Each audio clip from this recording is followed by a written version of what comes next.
All right, everybody, welcome to the third episode of the UX Design Lab live stream. Last time, we focused on color usage and saw some really inspiring interfaces and bold landing pages.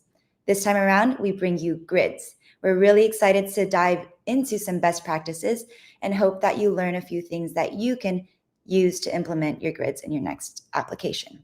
Just to reintroduce myself, my name is Jenny, and I am a product evangelist here at Appian and the host of the UX Design Lab series, where we focus on building UX design skills for low-code developers like yourselves, and we have our experts give direct feedback on your submissions. With that, I would like to welcome our expert, Christine Dancy. It's good to be back. So for those who are new to our series, I'm a UX manager here, and I've been at Appian for almost 10 years. These days, you'll find me working across some of our solutions teams, but today I get to participate in this live stream. And for today's session, we'll be focusing on grids. Now, why are grids important in design? Well, a well-defined grid provides a clear and consistent structure that organizes data in the way that makes it easier to scan and understand. When your data is clear, users can confidently know which next steps or actions they need to take. Even effective use of filters and sorting can help users quickly find what they need on a page. And if you're building out a complex process in Appian, which we've probably all done at least once, it's even more important that your data and grids are designed as effectively as possible. So first, let's just thank those who submitted interfaces for today's session. Thanks for your participation. All participants will receive a 2025 UX Design Badge in Appian Community. We've selected a few of these to feature today with some core scenarios we'll talk through. So essentially, we'll be looking at mostly read-only grids and looking at UIs that have standalone grid pages and layouts containing grids. All right, so let's jump right into it. We're going to start off with the single grid UIs, or the standalone grids, as Christine just said. And our very first submission that we want to highlight is submitted by Jones Prakash Selvaraj from Yexel. Thank you so much. This interface is a project management application that tracks your daily project tasks. And it's a dense UI on the first pass. But Christine, what were your first thoughts when you saw this interface?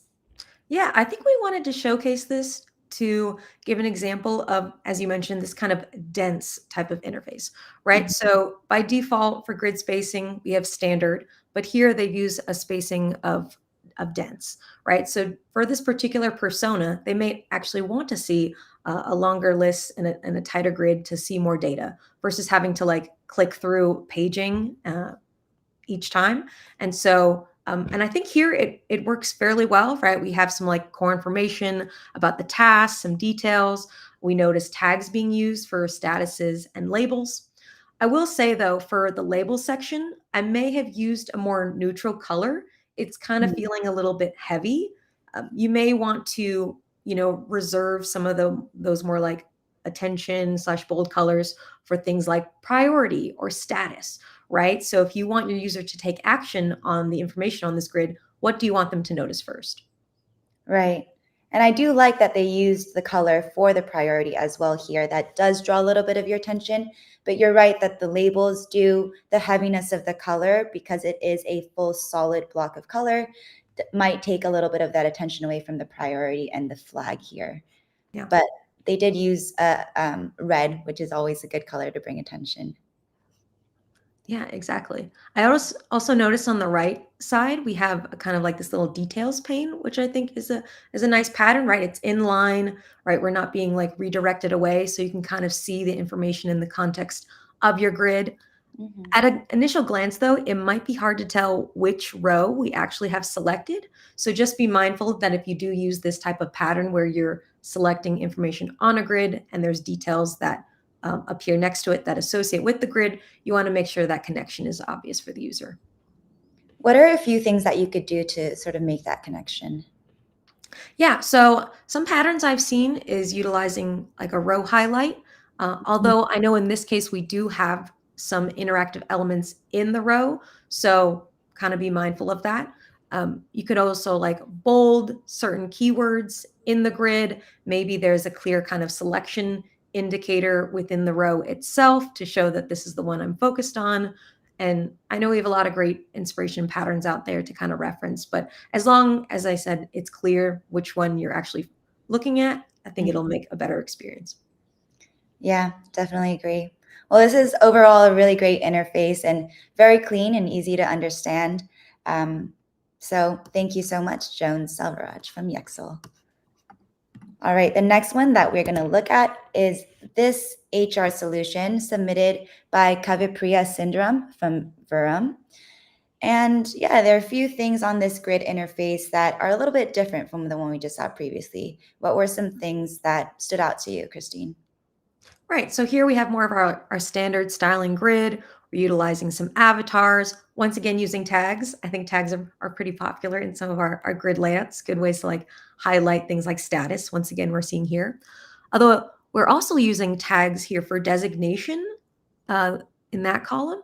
And what's interesting is it seems like they want to use that for each different type of role within the company, but that might get a little overwhelming in terms of how many colors you might want to pick if you're trying to pick a distinct color for that tag, and how unique can that be. Maybe in terms of even metrics, you could instead highlight the department, and so now you only have a couple of tags and colors to keep track of, and you can even like do metrics on like how many people per department you're in your directory, right? So kind of being mindful of what type of content you actually want to display in that grid as well.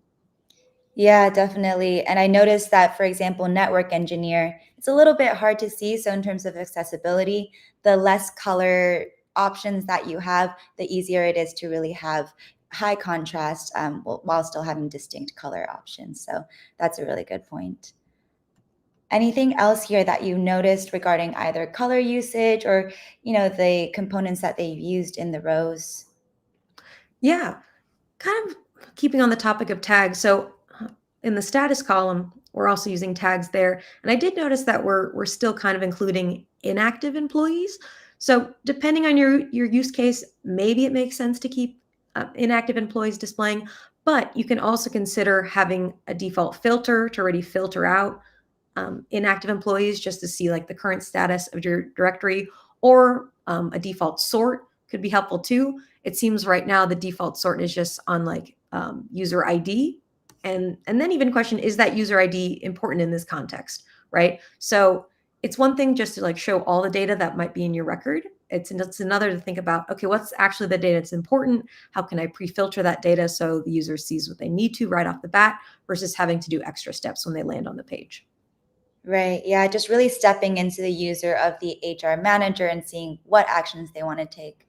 I think that's a really good point, making it user-centered as always for any interface that you build out. Yeah. And I see they're trying to have fun with little visual banner, just be mindful that it's not too large and pushing down your content. And maybe you can also bubble up some important information related to the grid, but it can work well when you have a nice visual that relates to the content in the page. Yeah, definitely. And speaking of bubbling up some information, the next example that we have is a really good example of this. This was submitted by Yashwant Akula from Yexel as well. And as you said, the first thing that I noticed on this interface was the KPIs that were kind of pulled out from the grid itself. But can you talk a little bit more about that?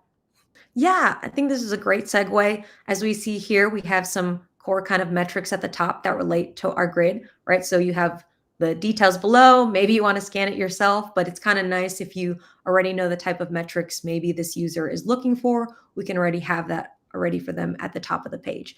And then they can drill into the details below the grid and see that more fine-tuned.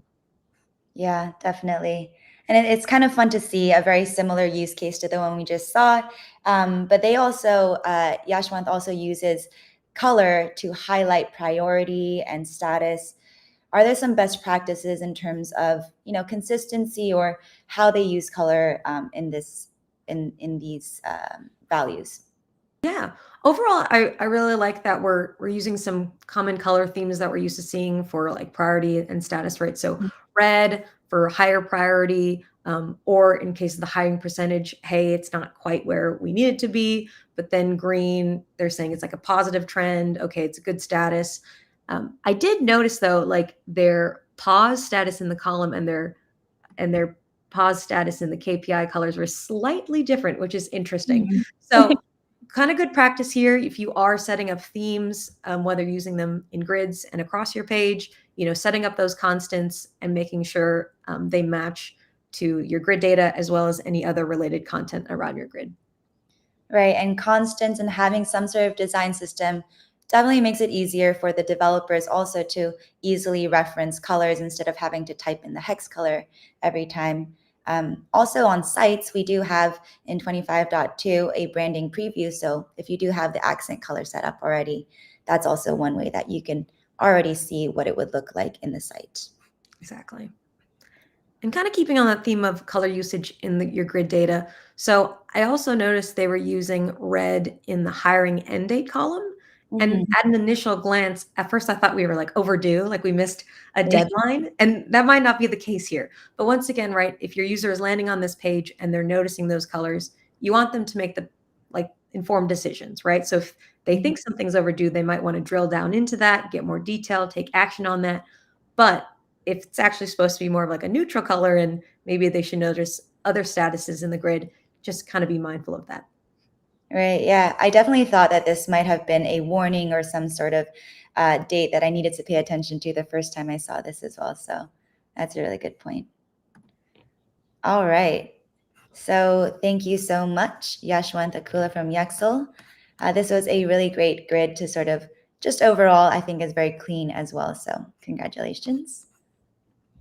The next one that we have here was submitted by Vikash Kumar from Virtusa. And this interface is also designed for a recruitment team. So you get an overview of the candidates. We also utilize this 24.4 feature of being able to drag and drop some of the rows.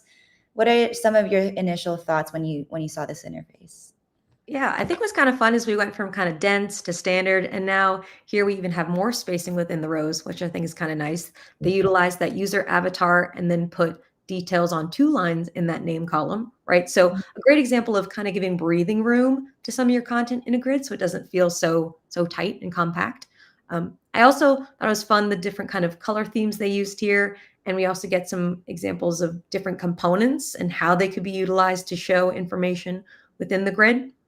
I will say, though, there could have been some more clarity on what those elements represented, like, for instance, the badge column. So, we have these little dot indicators, but I'm not quite sure initially what they represent in terms of that badge. Mm-hmm. And what are some ways that we could make it a bit more clear on what this badge signifies? Are there a few best practices within grids that you would recommend? Yeah, so sometimes I see where you can still use the visual element and then right next to it, put the text right next to it, right? So if this was supposed to represent something like exceptional or great, right? And so you just have that text there for readability. At a bare minimum, though, they could have also used a tooltip. I think even you were trying to see what that meant when you're first interacting with it, right? So users, when they don't understand something, they're going to try to like figure it out, but you don't want them to play the detective with your grid, right? The whole point of the grid is so it can be easy to understand and scan. But if I don't even know what it means, it's hard to know what to do. So maybe even consider like a legend alongside that tooltip, right? So making sure as you do a gut check with your data, is it, walk-up usable? Do I understand what this means and how it affects what I need to do next? Yeah, 100%. And kind of speaking of usability and sort of having the function first before really playing around with visuals, I noticed that this visibility toggle was really fun as a component, but it was harder for me to understand exactly what it's being used for, especially with the filter up here being turned off. Did you have some notes regarding when to use components or any notes on the toggle in line with the grid? Yeah, and actually, I'm curious, can you interact with that? Is that clickable? Doesn't seem so at the moment. Okay, interesting. Yeah, so that's one interesting thing with like a toggle component is I feel like you might be interested to interact with it. But this seems more just like a read-only grid, and then we have some actions at the end here. So just be thoughtful too about how people usually interpret that component and if they might see it as something to interact with initially. Mhm. Also, in terms of content, it's really important. right? So visibility could mean one thing to one person or something to someone else. So, if you want to do a gut check, do an ad hoc kind of hallway test, usability test with who's going to use this, right? Like how they would interpret that, how they'd want to use it, and kind of see how they describe that. If there is a term that should be, they might describe it like, oh, actually, I thought this was going to be like permissions, right? Okay, Mm. maybe that's the term we should use on this grid instead. So there's ways to kind of fine tune it, even if you start off with one structure. Yeah, 100%. And kind of going off of that, another thing that could have maybe used a hallway test is the ability to shift these rows. I kind of mentioned it earlier as it being a cool way to use this feature, but maybe it's not the right use case. What are your thoughts on kind of when we should be using this feature versus when we shouldn't be using it? Yeah. And maybe you could assume that because this is a candidate's info grid that you're like ordering them in some priority order, but on the grid I don't really see like dates that might make me think that I'm changing the order of something or even like a status. So if it's not obvious how I'm going to use it, now if I land on this grid, I don't know, I might just like play around with it and be like, how does this affect it? And if I don't see anything happen, I'm like, I might have questions. So I think it's a really cool enhancement that we've added to our grids, but there's definitely ways to make sure you're using it appropriately. If you are like doing a sort order, I think the first example we saw with the kind of backlog dense grid, right? If you were reordering, your tickets, right? That kind of makes sense to me. Like, oh, this is like a good example of that. So, and it feels obvious based on the context. So just double checking to make sure that you're not just adding the functionality because it's cool, but it's actually going to provide value. Yeah, that's a good point. All right. Overall, though, a really great grid and had some really cool components and things that we hadn't seen before. So thank you so much, Vikash. And last but not least, we do have one last standalone grid submitted by Anna Gahina Pol from Yexel. And this one is, again, a different use case, rather, and it's a stock sort of monitoring application, it seems. So any first thoughts when you looked at this interface? Yeah, I think what's nice is we got a different use case this time around, right? It's not just a list of users, but how would I show like a list of metrics, especially if I wanted to monitor trends, whether things are going up or down. So we kind of see some of those patterns in the columns here where we have the arrow indicators and even in the sales growth column where we are utilizing the little caret indicators. So a visual indicator alongside the color works a lot better for sure. And yeah, so I thought that was nice that we got to see this different type of use case. Yeah, definitely. And I've seen these indicators on, Bloomberg or some sort of financial website previously. So having that familiarity for users, I feel like always is a good idea for the use case to make sure that you're using similar patterns to what's being used in industry. Exactly. I'm actually curious, Jenny, if you could interact with the action menu layout on the far right. Okay, yeah. So it looks like we have two actions here. So I wanted to highlight this because, maybe you're designing a grid and you're trying to decide, should I show my actions inline or should I put them in a menu layout? Now, if you have like one core action and it's an edit action, I might actually recommend that that's just on the like link of the primary ID, in this case, the company. But if you have several actions, you could bubble them down into this menu layout that they've done right here. Or if you think it's a common action that they might want to do, continuously, consider putting it in line. So just different ways you can show those actions and make your grids, more actionable, for lack of a better word. Yeah, no, definitely. I like also the use of icons in this action sort of to help people when they're quickly trying to do the actions differentiate between the two as well. Also, a thing that I noticed in terms of taking action is when I clicked on the row, it actually changed this chart up here. So it looks like it is showing a graph of the specific company and maybe their stock value. So are there any best practices in terms of interactivity within grids and how it impacts the surrounding components? Yeah. So I do appreciate that in this row interaction, we did get that highlight. I think I was missing some of that in that first grid example we saw with the Mhm. information on the right pane. What's interesting though here is, as you pointed out, something changes above. It actually shifts the existing metrics that we had and then adds in a new item. Some concerns there is if you were lower on the screen and you were scrolled down a bit, you might have missed that, right? Yeah. So sometimes that's why we recommend either kind of like a replacement. So if I clicked on that row, maybe the entire thing switches to a more detailed view with additional information about that row, or that kind of side pane experience where maybe that side pane was always there. So you know that there's going to be some information that will display versus here it's kind of surprising, right? And you don't, sometimes there's nice surprises in application interactions and sometimes it's like, oh, I didn't expect that. And you kind of want to avoid those. Yeah, no, definitely. It was a little bit, I wasn't sure if it was impacting, maybe all three grids as well, but, always playing around with interaction and seeing how you can drive into a bit more detail. We will be seeing a few more of those in the embedded interfaces. So we'll get to explore a little bit about how other people do a drill down into some of the details of the row. But yeah, the idea here, it makes sense, but I would agree that maybe putting it down could be a little bit more beneficial. Yeah. Were there other things that you noticed about this grid that, could make it a little bit more useful, particularly when we're talking about standalone grids or, full page grids? Yeah, I feel like in this case, I noticed that their current page size is limited to 10.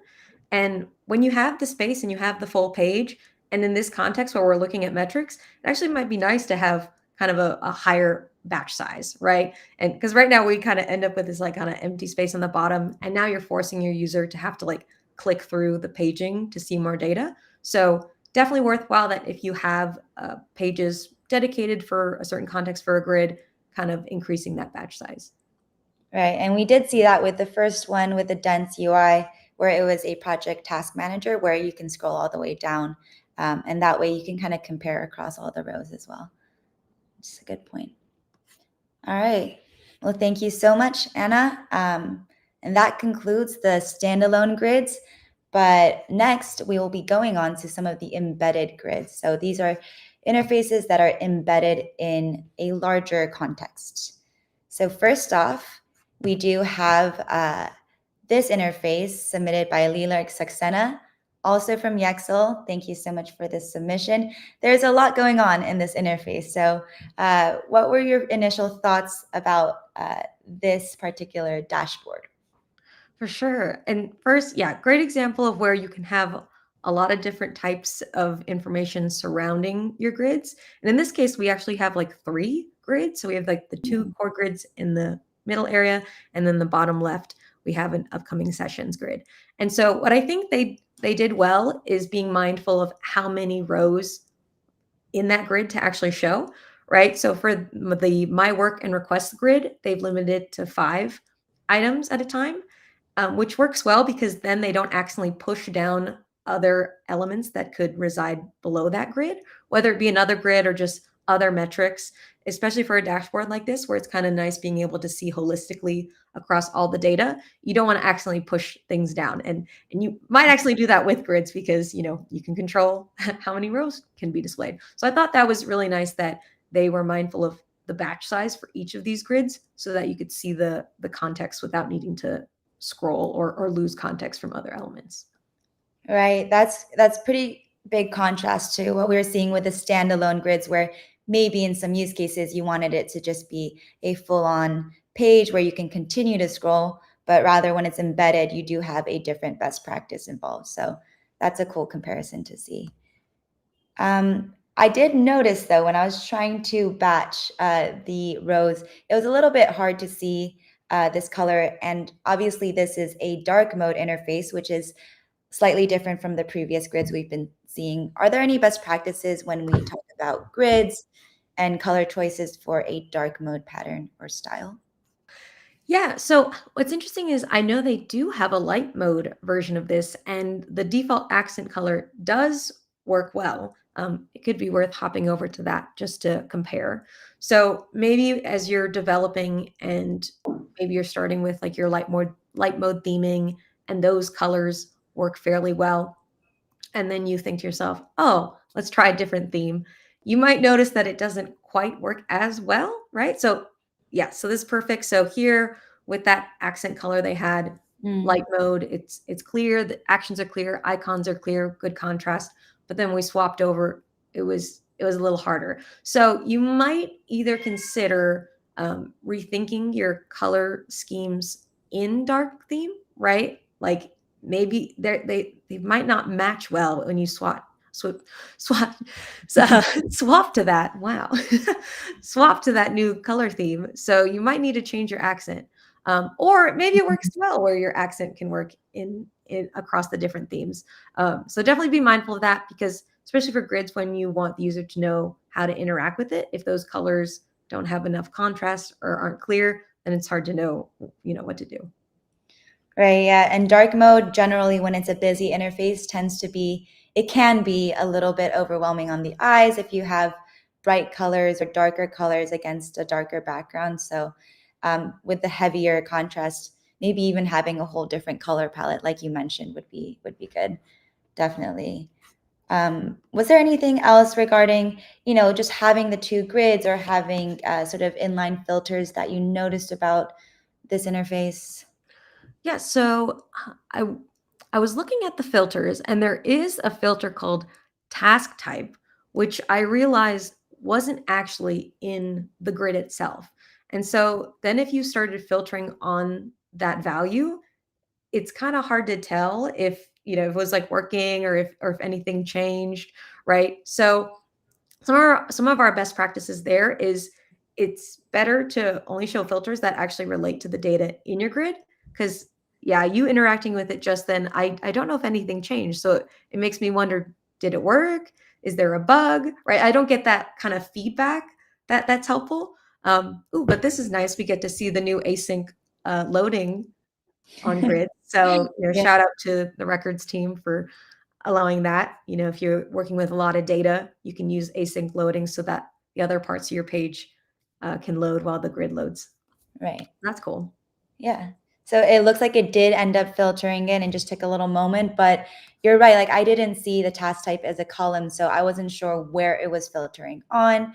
And if it's some metadata in the back end, it might be good to either bring that forward or, rename it to be a little bit more obvious.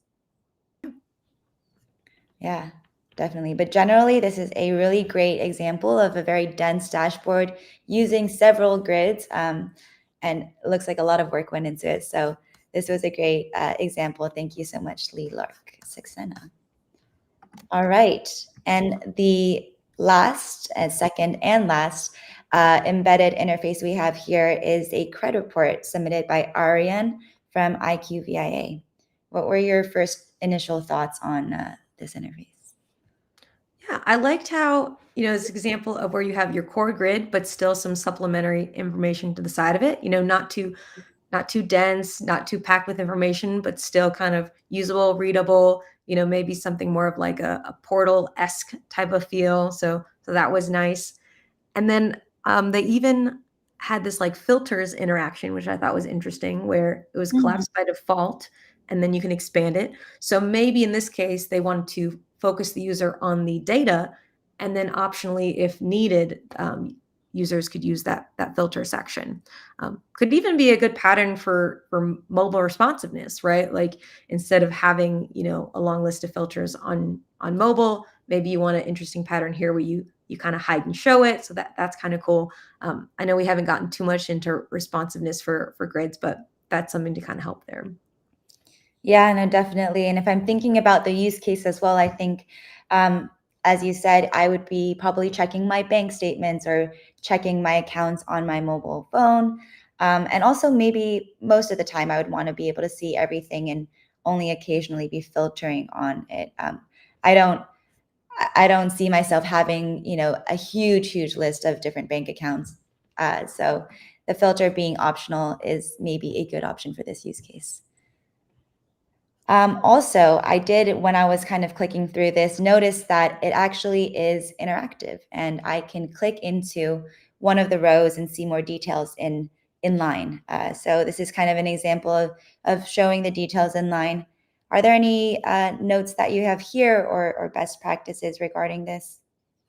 Yeah, first, I think they did a good job at kind of showing which row is highlighted. I have this clear, like, kind of parent bar and then the child card below. They even utilized the little decorative bar to like match some of their color scheme and kind of segment, oh, this is the detail, these are the details you're looking at. So that was nice. Although what was interesting is when you first landed on the page, I I don't know if I would have guessed that I could have clicked on the row, right? It seemed kind of read only, and then it was only until you kind of scrolled over it did we notice it was interactable. So in that case, I would say, kind of making it look more of like an interaction element by using accent on the bank name, or maybe something more explicit like a view details kind of Mm. call to action, right? So when I land on here, I don't have to once again be a detective to figure out what to do. It's kind of clear to me what options I have.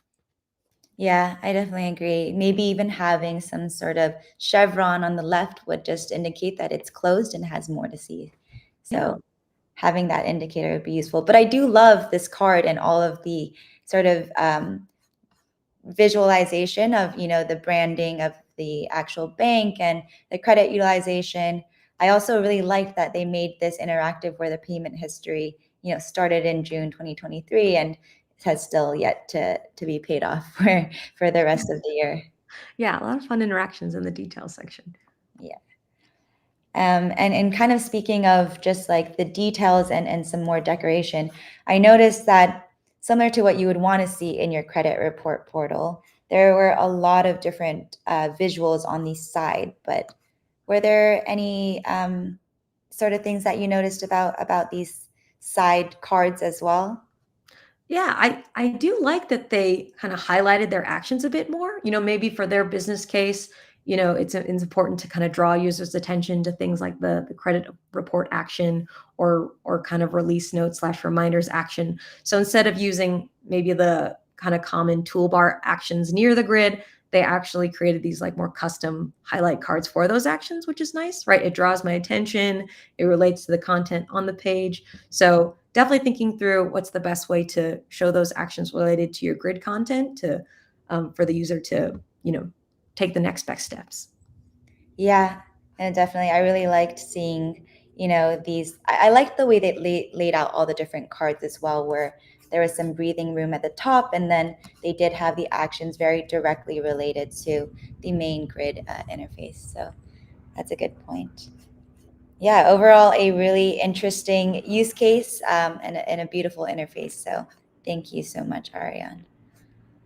All right, that wraps up the main interfaces that we were diving deep into. But we do have a few shout outs where we want to highlight several different features or different best practices with grids. So let's dive right into that.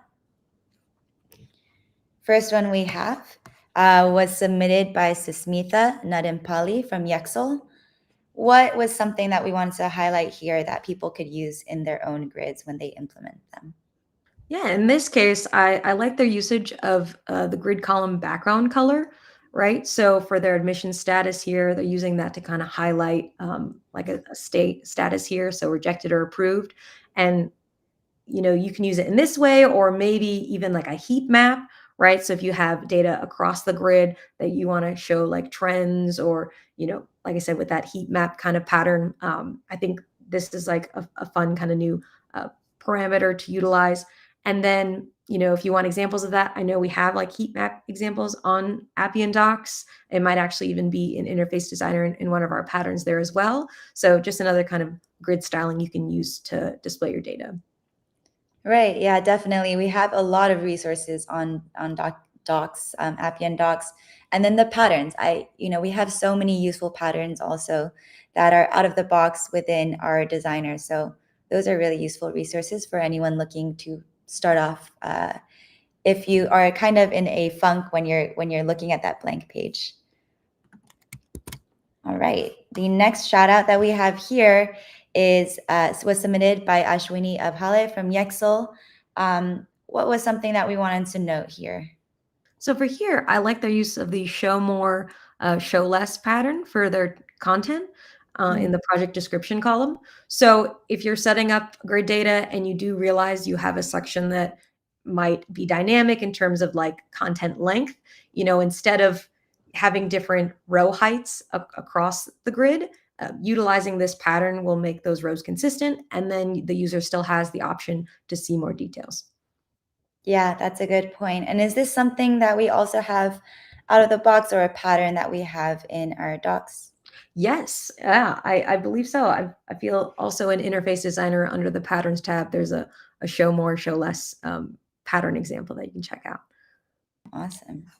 Makes it easy, and definitely helps with the consistency, because if you had all sorts of heights, it would be really hard to read through a grid.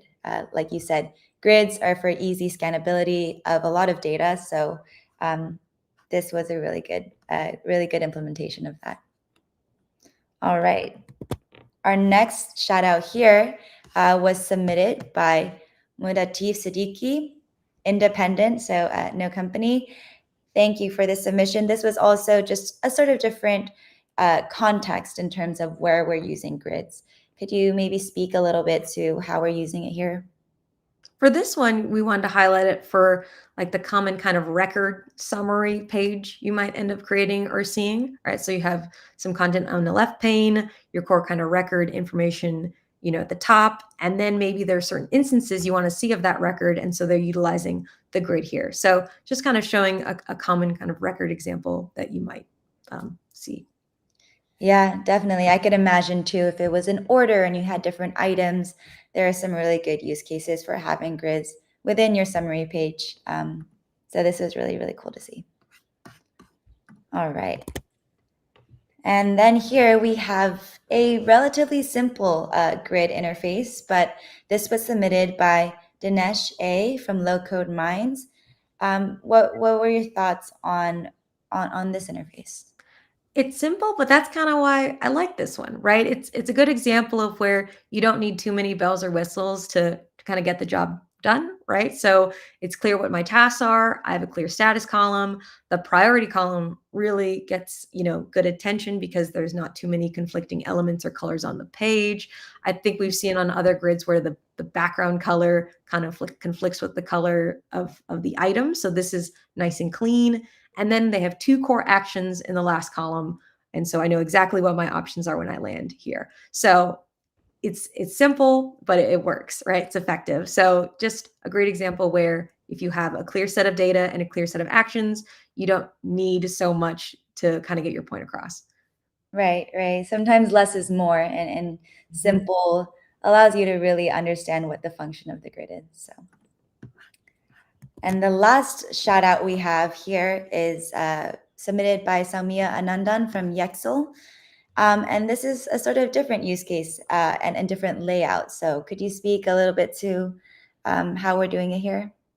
Yeah. So yeah, fun use case. We have this kind of like inventory of items. But what I especially wanted to point out was their use of this side filters pane. So I think most of the grids we've seen so far utilize the kind of out of the box top filters. But what's nice is maybe for your use case, you might have like a lot of filters, or you're trying to match a pattern based on your case here, right? This does give me that kind of same vibe of other applications I've seen where you have like a list of items in an inventory and then this left pane pattern. So kind of replicating that. And what's nice is if you add to this pane of filters, it'll just like kind of grow nicely in a vertical way versus having like 2 or 3 rows of columns at filters at the top. Yeah, and then it just pushes all the important information down. So I agree that having this sort of filter, especially for some of these filters I've seen in shopping websites, for example, where the filter then expands into more like sub filters almost. I feel like that could be really useful to have a side panel filter. All right. I think that is it for our shout outs and for all of the interfaces that we spoke to. We do have a last takeaway. So Christine, would you be able to kind of go over the things that we just talked about? For sure. And as Jenny mentioned, saw a lot of great examples. Thank you all again. You gave us a lot of great topics to talk about. And so I just want to highlight some of the themes. So first, grid formatting / paging size. So right, depending on your user, depending on the amount of data you're trying to show or maybe not show, right? Think about how well to format the grid in terms of spacing, how many columns you're showing, and how big that grid should be, whether it's by itself or in the context of other elements. Also be mindful of appropriate cell data styling, right? Like if it is a status or a priority and you do want that highlighted, that's fine to highlight it. But if it's like secondary information and it's standing out too much, maybe try some styling that's a little more neutral to not take away from the other elements in that row. Clear calls to action, right? What is the goal of this page when the user lands there? Do they know where to go? Do they know how to interact with the grid? If you want them to look at details and drill down, is that obvious? So making sure your users actually know how to interact with the data that you're presenting them. Next, the power of default sorting and filters, right? So you can query your data and have all the raw data displayed in your grid, but can you make it easier for your users to find the information they need by doing some pre-filtering or pre-sorting for them? And then they can always filter further depending on what they're looking for.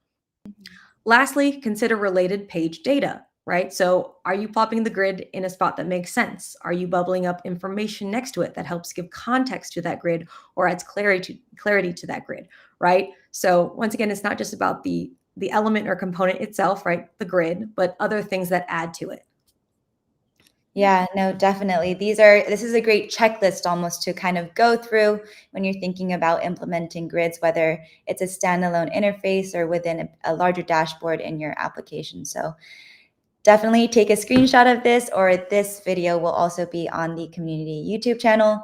Thank you so much, Christine. All of these tips and tricks are really helpful for when we're, sometimes it's hard to have it top of mind. So really diving deep into grids was really useful. Thank you so much. Of course.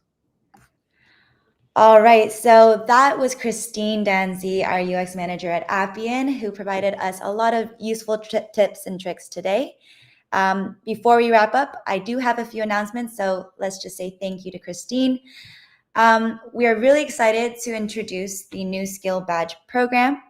This is to skill up in specific topics like UX design, data, GAM, to dive deeper into these areas of expertise, and you can earn a badge to showcase your major achievements in building your Appian knowledge. You'll also be able to share these on your socials like LinkedIn and have it on your community profile as well.